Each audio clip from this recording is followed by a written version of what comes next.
Boa noite, amigos. Boa noite, Célia. Boa noite, Nivaldo. Mais uma semana, começando o nosso estudo de hoje. E nós estamos aqui, mais uma vez, contentes, alegres por estar aqui com vocês, na companhia de vocês, na companhia desses amigos espirituais, para darmos continuidade ao nosso estudo do Livro dos Espíritos. A gente sempre fala, bate nessa tecla, Célia, que é um estudo transformador. Eu lembro quando, pela primeira vez, esse livro apareceu na minha mão. E já faz aí algumas décadas. Mas foi assim uma coisa que eu fiquei impressionado, porque era um livro que tinha perguntas e respostas. E eu comecei a folhear e achei aquilo impressionante, porque eram perguntas que eu tinha, as dúvidas que eu tinha, e as respostas dos espíritos. Naquela ocasião, evidentemente, eu não conseguia compreender tudo, mas eu fiquei maravilhado. E passaram-se alguns anos, na verdade.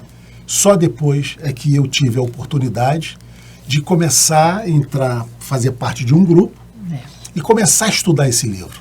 E aí foi uma coisa assim, um êxtase total, poder realmente debulhar essas perguntas, entender esse mecanismo da vida, de estarmos no mundo espiritual, de nascermos, de vivermos, a gente desencarnar, perder esse corpo físico, voltar ao plano espiritual e nos prepararmos novamente para mergulhar, fazer um novo mergulho na carne, e em cada uma delas a gente saber que estamos evoluindo, que nós estamos aprendendo alguma coisa na vida. Porque é isso que a gente percebe quando a gente começa a estudar esse livro, que os nossos hábitos, os nossos pensamentos, a forma de agir vai mudando. A gente se pega pensando, Célia, que coisas que nós pensávamos há algum tempo atrás e que a gente já não mudou completamente. Coisas que nós fazíamos, nós fazemos mais. Você falou,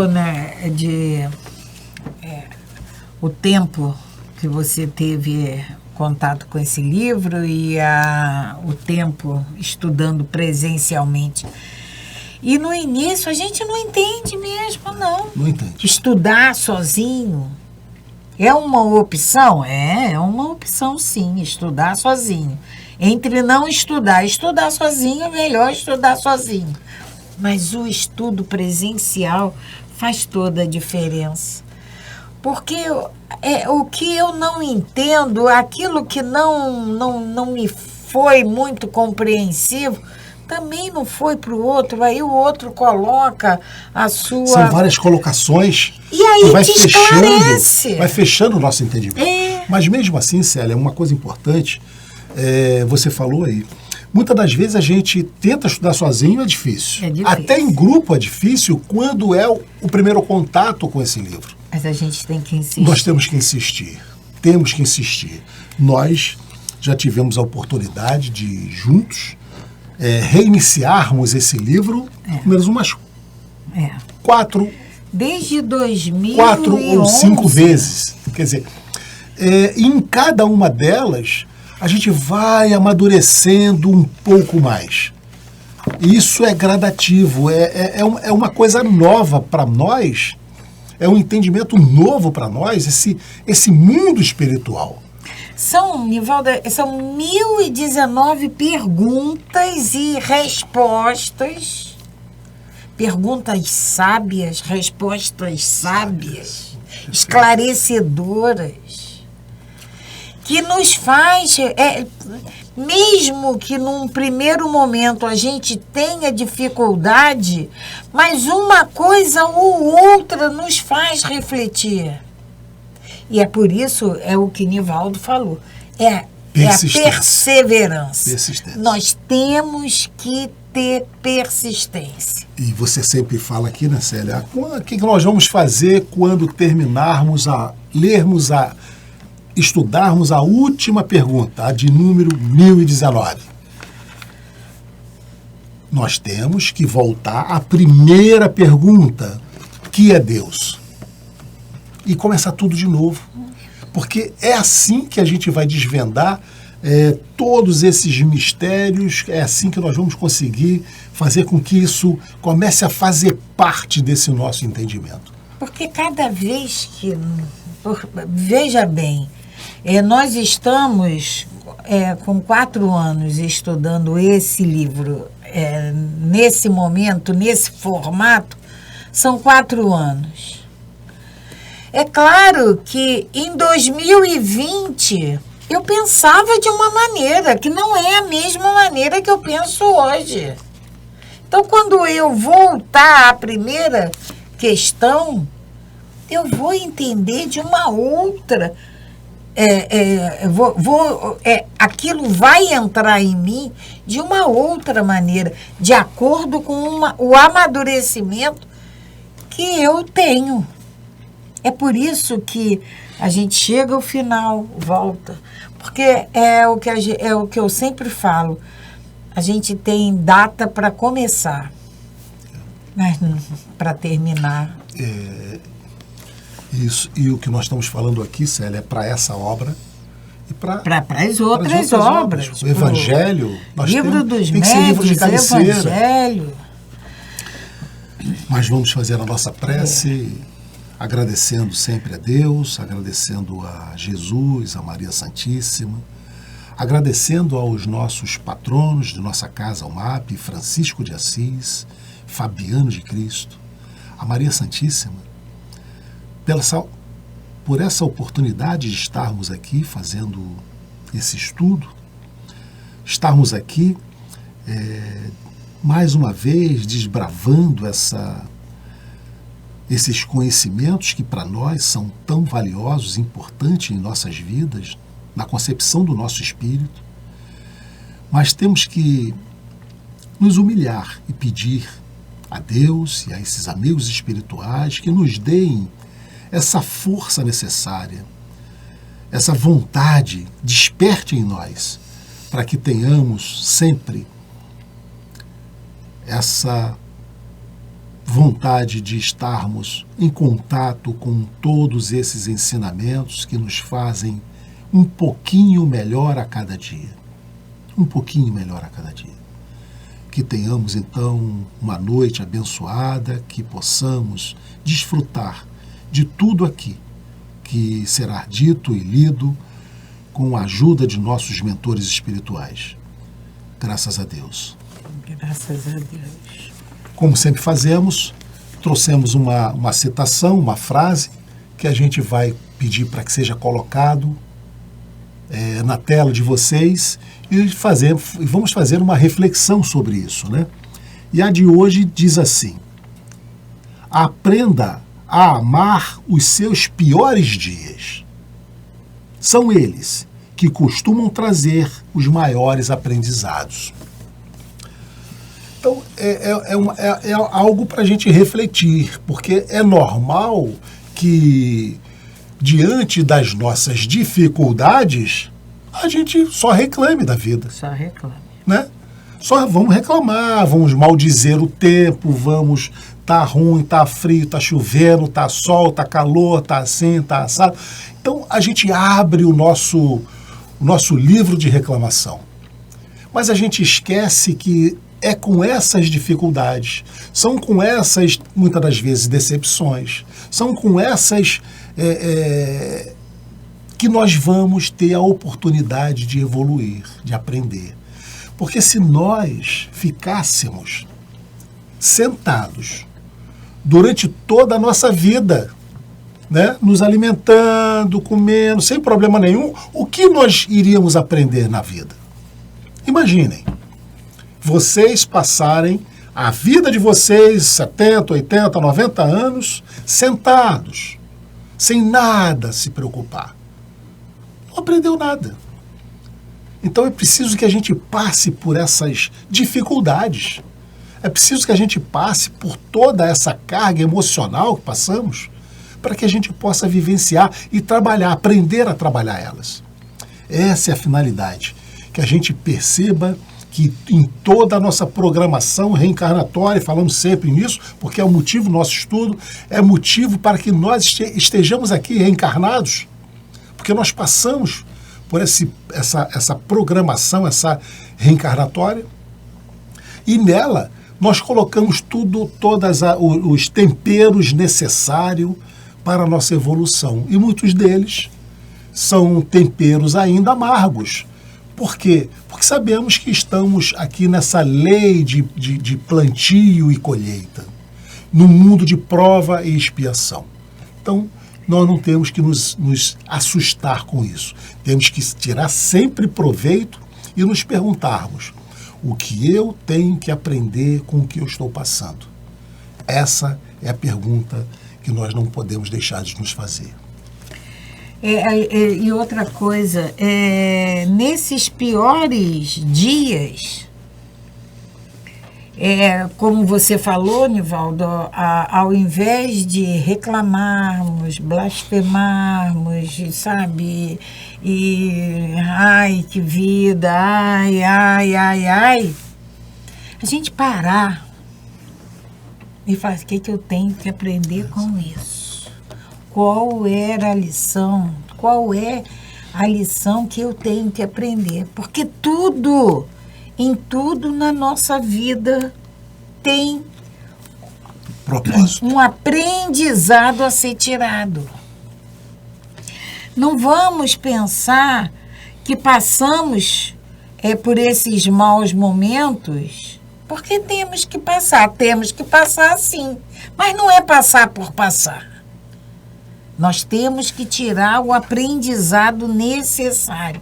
O que aquele momento está me dizendo? Essa reflexão nós temos que fazer. Quando a gente passa por esses momentos piores e a gente só reclama. Vamos parar e vamos pensar nessa palavra reclamar. Fazer novamente, clamar. A gente clama para que aquilo aconteça de novo. Então vamos raciocinar, falar assim: não, eu não tenho que reclamar.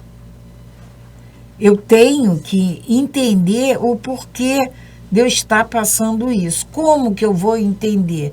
E procurar essa resposta desse ensinamento que aquele momento está trazendo para todos nós. Célia, se nós aprendêssemos que cada dificuldade que a gente passe na vida, ao invés de reclamar, a gente começasse a agradecer.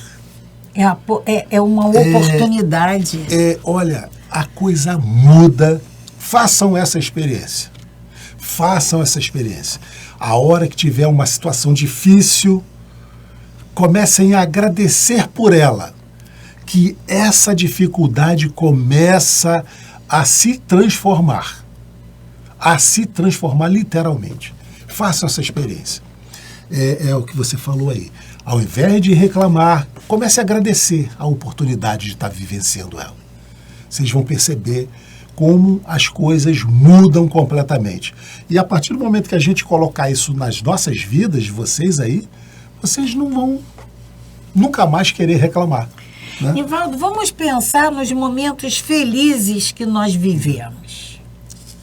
Aqueles momentos em que tá tudo bem, tá tudo ótimo, a gente não pensa em nada, só em usufruir, só em se entregar àquele momento. Mas vamos pensar no momento oposto, que são esses piores momentos. Aí a gente para e já pensa no nosso pai. A gente já pede ajuda de um companheiro. A gente já necessita de um carinho. Olha só como a coisa vai evoluindo. Muda. Olha os sentimentos que me movem. Mas nós somos assim. Quando nós temos que ter o carinho para o meu irmão, dar e receber. o meu pensamento ao Pai. Isso aí tem que ser em todos os momentos. Não é só naqueles piores momentos. Mas nesses piores momentos é que a gente faz essa ligação, é que a gente se entrega mais, é que a gente procura mais, é que a gente necessita mais. E a gente precisa refletir sobre isso. É essa lição que a gente tem que tirar. E como o Nivaldo falou, agradecer sempre, principalmente nesses momentos. Mas a receita é de Paulo, né? Ele diz, né? A tudo dai graça. A tudo dai graça. A tudo dai graça. Né?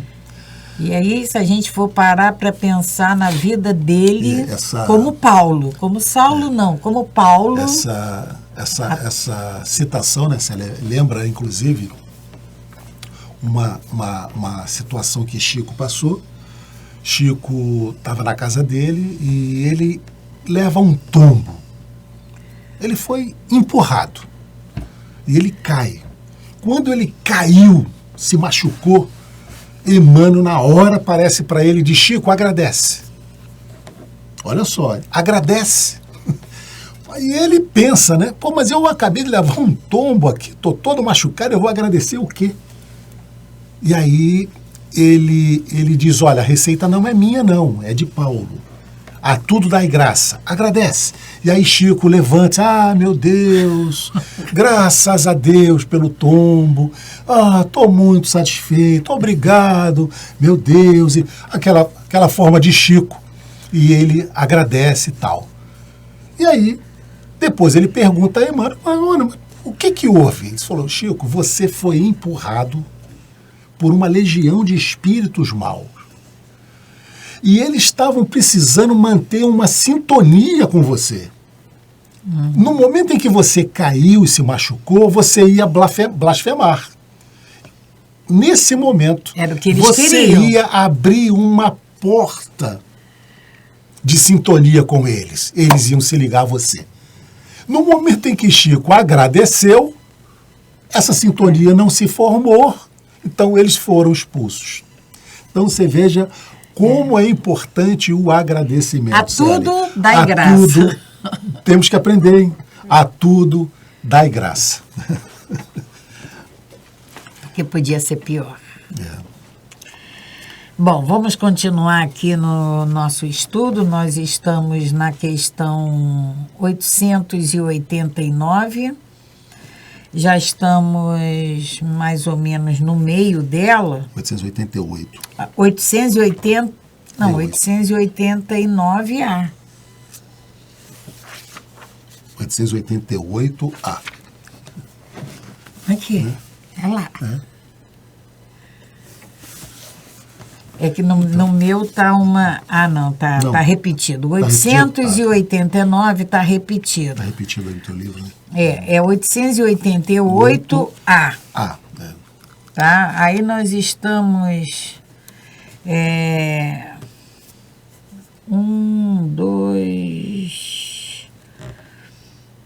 2, 3... No quarto parágrafo. 4, 5, quinto parágrafo. E aí a espiritualidade continua. É a pergunta. Kardec faz a pergunta sobre o que pensar da esmola. E aí na outra pergunta de Kardec, ele pergunta: mas então a esmola é reprovável? E a espiritualidade vem nos explicando o valor da esmola, como a gente dá a esmola com simplicidade, com altivez, depende de como vamos nos comportar, porque o nosso irmão que precisa, que está pedindo, ele pede por necessidade. E a espiritualidade, ela nos diz que, na maioria das vezes, aquele que necessita, que realmente necessita, ele não pede.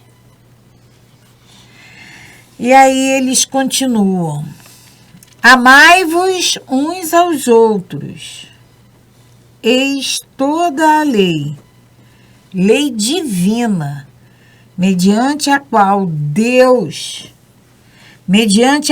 governa Deus os mundos. A lei de amor. O amor é a lei de atração para os seres vivos e organizados. É o amor que tem que nos unir, nos atrair. A atração é a lei de amor para a matéria inorgânica. Aí vamos pensar aqui nos cristais, nessas galerias de estalactite. Uhum. Elas se unem. Ah, tem amor ali? Não. Ali tem condensação, aglomeração. Mas isso é A lei de atração. a lei de atração. Não esqueçais nunca que o espírito, qualquer que seja o seu grau de adiantamento, sua situação como encarnado ou na erraticidade ou desencarnado, está sempre colocado entre um superior que o guia e aperfeiçoa, é o que nós chamamos do nosso anjo da guarda, o nosso mentor, e um inferior, para com o qual tem que cumprir esses mesmos deveres.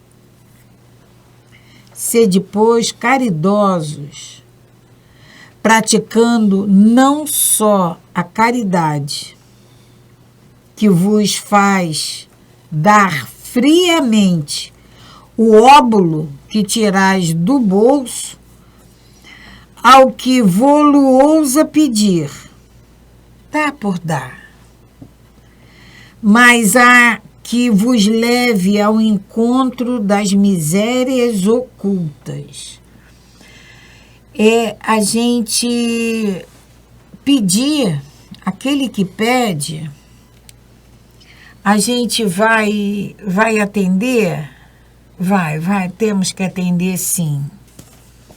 Com humildade, com simplicidade, nunca tendo como pensamento nos colocarmos numa situação de elevação, porque muitas das vezes...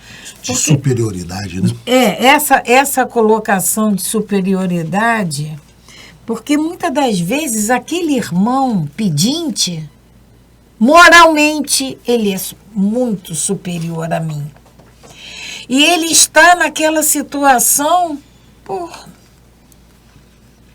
1000 motivos. Um deles pode ser por prova a mim. Então, essa humildade que a gente, ainda que ele fosse, porque ele é um igual a todos nós. E porque a gente precisa entender que todos esses ensinamentos, por mais que se fale da materialidade, é para o nosso espírito. Tudo o que é colocado tem que falar para o nosso ser espiritual.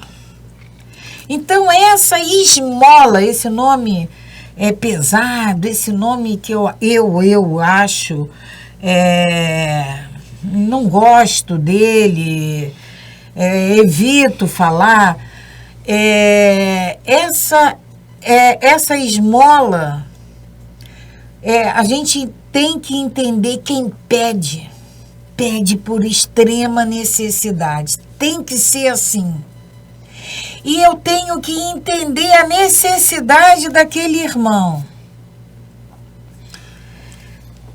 No sentido de não deixá-lo que ele se humilhe ao pedir essa esmola, né, Célia? Na questão 888, nós estamos lendo a 888A, mas na questão 888, Kardec, a espiritualidade nos diz o seguinte: condenando-se a pedir esmola, o homem se degrada física e moralmente. Ele pede porque ele necessita, ele precisa. E a espiritualidade continua. Que o mais fraco, ele tem que ser protegido. Não pode, nós não podemos deixar que essa existência se esmingue por falta de recursos. Então, quando a gente se propõe a ajudar, a gente tem que ir de encontro, a gente tem que... Não podemos esperar que nos estendam a mão pedindo. Se eu posso, se eu percebo, se eu sei, eu vou lá e faço. Se antecipa. E continua a espiritualidade. Sede indulgente com os defeitos dos vossos semelhantes. Em vez de votardes desprezo à ignorância e ao vício, instrui os ignorantes e moralizai os viciados. Sede brandos e benevolentes para com tudo o que vos seja inferior. Sede-o para com os seres mais ínfimos da criação e tereis obtido a lei de Deus. Obedecido, né? Obedecido à lei de Deus. E tereis obedecido à lei de Deus. Essa mensagem é uma mensagem, essa resposta sobre a reprovação da esmola é dada por São Vicente de Paulo. Normalmente as respostas dos livros dos Espíritos não é assinado, né, Célia? Não é. Mas essa especificamente foi assinado a quem nos responde. Quem respondeu a Kardec foi São Vicente de Paulo. E como a gente tem no livro dos médios, Santo Agostinho, sim, ele responde também a muitas perguntas. Mas o livro dos Espíritos, ele é formado por perguntas e respostas, praticamente não tem identificação das respostas. Essa tem, São Francisco de Paulo. São Vicente de Paulo. São Vicente de Paulo. E é uma... Porque agora tem mais uma questão sobre a esmola. Ainda sobre a esmola. Né? Ainda. Mas é uma questão que a gente precisa, de vez em quando, abrir o livro e ler essa resposta de São Vicente. Porque ela é importante para o nosso caminhar, o nosso olhar, a maneira como a gente enxerga o nosso irmão. Caído. A gente não pode pegar todos, e colocar no mesmo balaio e falar, estão tudo igual. Não é. Questão 889. Kardec pergunta: não há homens reduzidos à mendicância por sua própria culpa? Nós falamos aqui, né, nas questões do capítulo 5 do Evangelho, Bem-aventurados os aflitos, o item que fala das causas atuais das aflições e das causas anteriores das aflições. Causas anteriores são as causas que nós, na nossa composição, do nosso planejamento reencarnatório, nós escolhemos, nós participamos, nós aceitamos. São os motivos, as causas anteriores das aflições. Então, são aquelas problemáticas que eu já vim da minha programação. Mas tem as causas atuais, aquelas que eu não vim com aquela programação, mas aqui, pela incúria das minhas atitudes, dos meus pensamentos, da minha indisciplina, eu vou adquirir. Então, aqui, essa pergunta é exatamente isso. Há homens reduzidos à mendicância por sua própria culpa? E os espíritos respondem: certamente, mas se uma boa educação moral lhes ensinasse a praticar a lei de Deus, eles não cairiam nos excessos. Olha o que nós estamos falando aqui. Eles não cairiam nos excessos que causam suas perdas. É disso, principalmente, que depende a melhoria do vosso planeta. Então, o que acontece eu não vim com essa programação de chegar a uma situação de rua, mas pelos excessos praticados aqui nessa encarnação, você acabaria chegando nessa condição. Então, eles nos respondem que esses excessos praticados por nós, muitas das vezes, ou quase sempre, é o responsável pelas nossas aflições atuais. E aí, Nivaldo, são responsáveis porque faltou essa educação moral.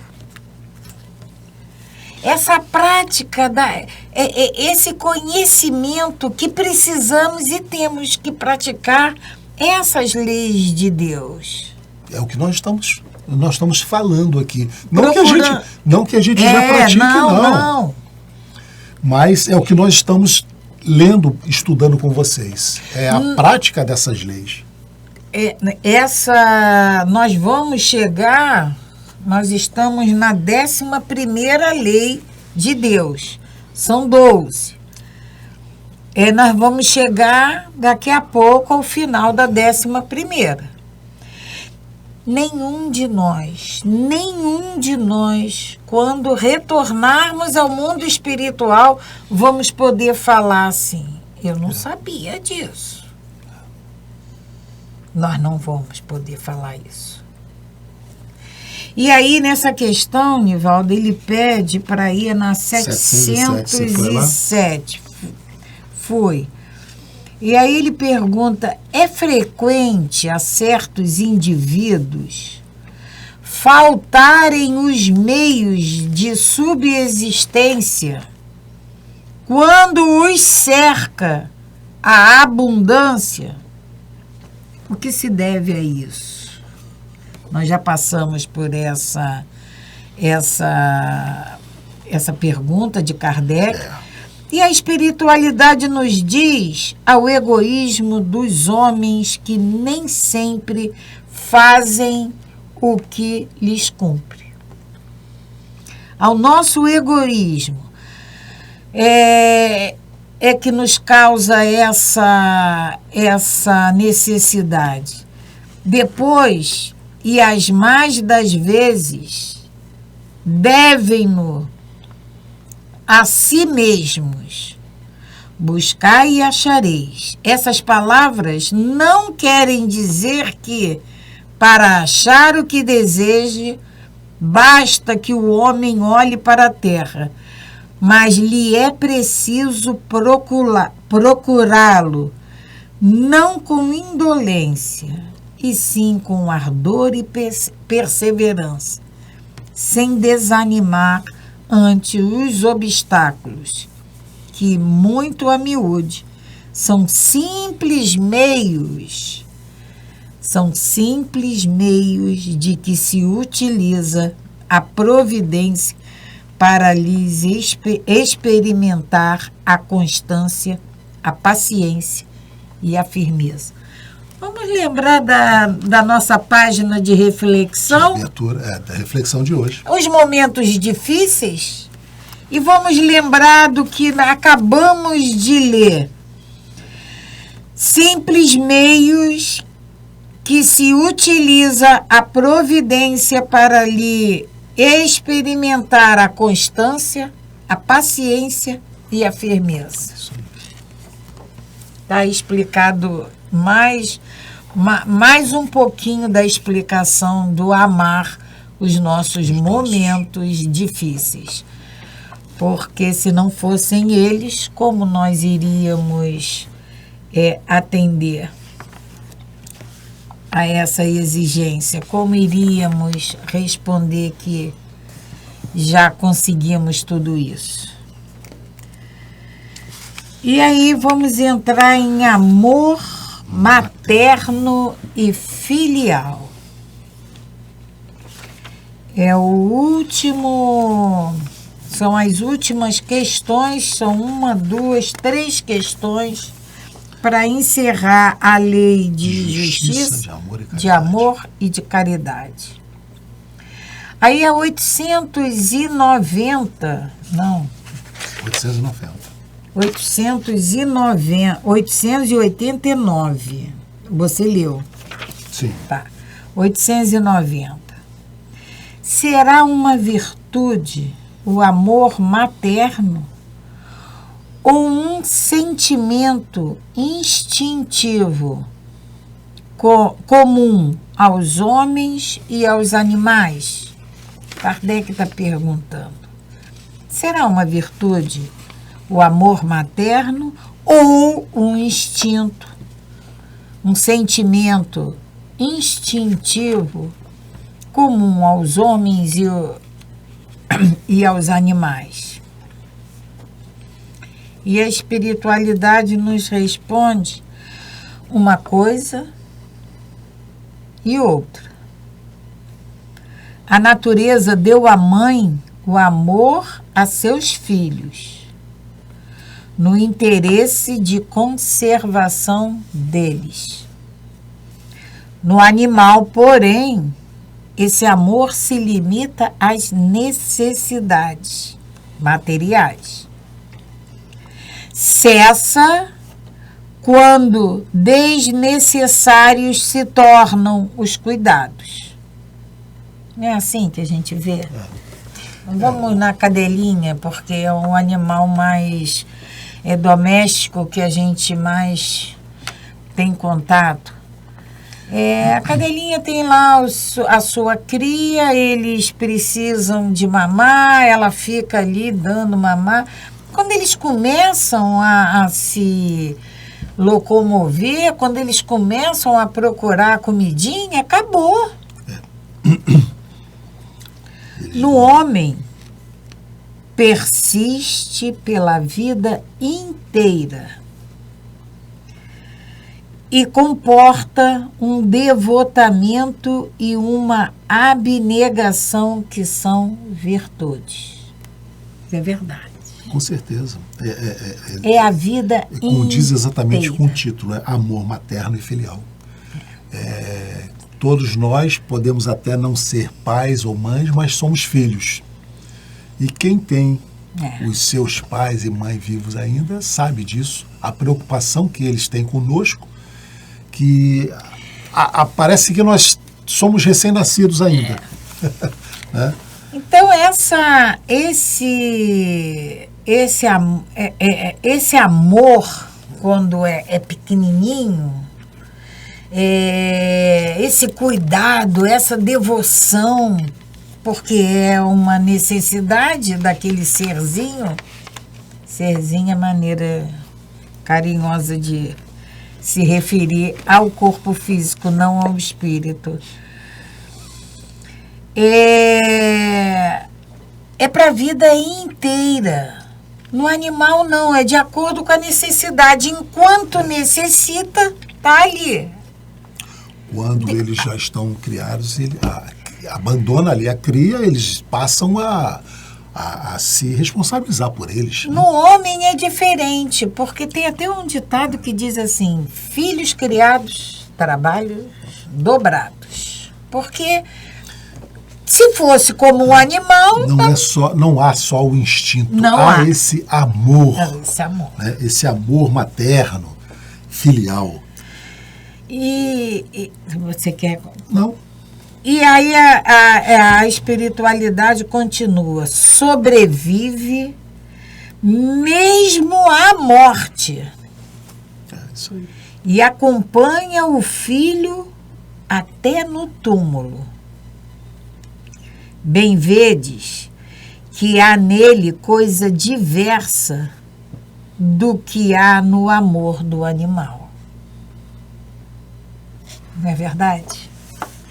E aí ele manda a gente ir na 200. Eles nos dizem, né, Célia, que só esse amor maternal, né, acompanha o filho mesmo após o túmulo. Após o túmulo. E a gente sabe, enquanto na literatura, né, espírita, das mães que ficam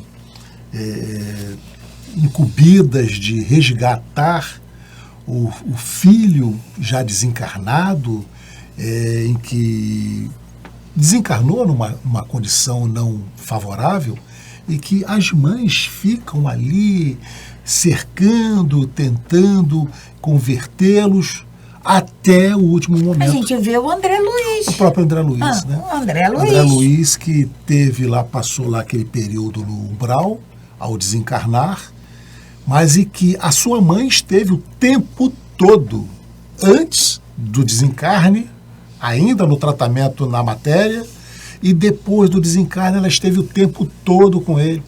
Só que, por eles estarem em sintonias diferentes, ele não conseguia vê-la. Era questão mas ela dele, esteve. Mas ela estava Mas do ela lado esteve. dele, buscando ali a todo momento uma possibilidade de ajudá-lo. Então, essa atenção, esse carinho, esse devotamento, ele persiste. Até pós-túmulo. Eles pedem, Célia, para ir a questão 205. E a 385. A 205 diz assim: aos olhos de algumas pessoas, a doutrina da reencarnação parece destruir os laços de família, fazendo os anteriores à nossa existência atual. Então, por quê, né? Porque, ora, nós somos filhos de uma mãe, depois somos de outra, então esse laço de família é destruído na reencarnação? E a gente sabe que não, e eles vão nos responder. Ela os distende. Ela os distende, porém, não os destrói, sendo a parentela baseada em afeições anteriores, os laços que unem os membros de uma mesma família são menos precários. Ela aumenta os deveres da fraternidade, visto que no vosso vizinho ou no vosso criado pode encontrar-se um espírito que tenha sido ligado a vós pelos laços do sangue. Então, a reencarnação, ela amplia, ela nos coloca todos como verdadeiros irmãos. Até porque, né, a família universal é a família humana. E é essa necessidade dos espíritos virem homens, virem mulheres, virem filhos, pai, tio, sim, porque todos nós temos essa ligação, essa afinidade, esse comprometimento. E isso vai desenvolvendo em cada um de nós esses sentimentos que precisamos praticar. É esse sentimento de amor, quando a gente fala de mãe, porque ele é mais comum, essa devoção, essa atenção, essa entrega. Vamos botar para o pai também, né? A gente bota um pouquinho para o pai, mas quem tem isso é a mãe. É que quem tem mais é a mãe. Então, jamais a reencarnação vai distender esses laços.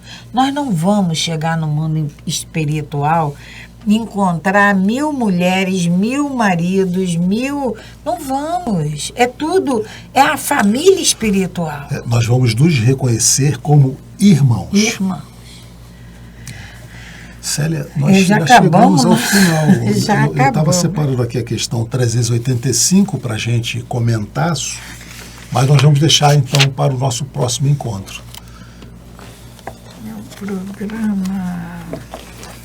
Vamos Então fazer um encerramento. vamos.